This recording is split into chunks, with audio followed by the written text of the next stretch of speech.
ஐயோ, என்னையும் என் குழந்தையும் காப்பாத்துனது ஏன் அபிதானா?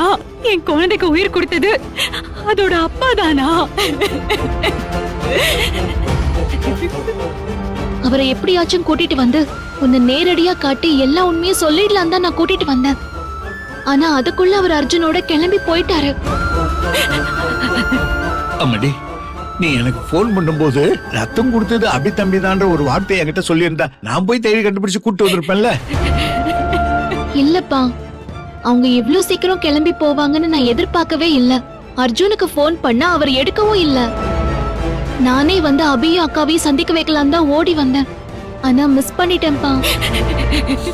சரிடா, இப்போ நான் அபிய சந்திக்க முடியலையே சத்யா, அவரோட பேசவும் முடியல. எப்பதான் இந்த சந்திப்பு நடக்கும்?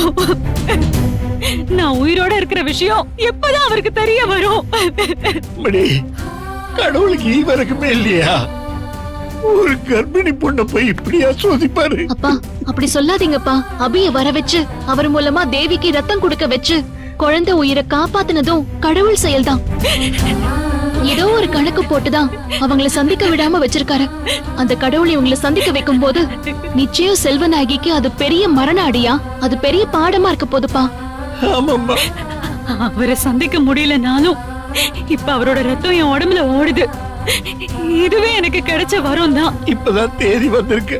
உடம்புக்கு ஆகாதும்மா, அழாதுற. இவ்வளவு தூரம் நடத்தி வச்ச கடவுளே உன் ஆசையையும் நிறைவேற்றி வைப்பாருமா. நீ கவலைப்படாதம்மா. அம்மாடி, நீ தேவியை கொஞ்சம் பாத்துக்குமா. நான் போய் பில்லு கட்டிட்டு வந்துடுறேன். போங்கப்பா. அழாதுற கண்ணு. அழாதக்கா.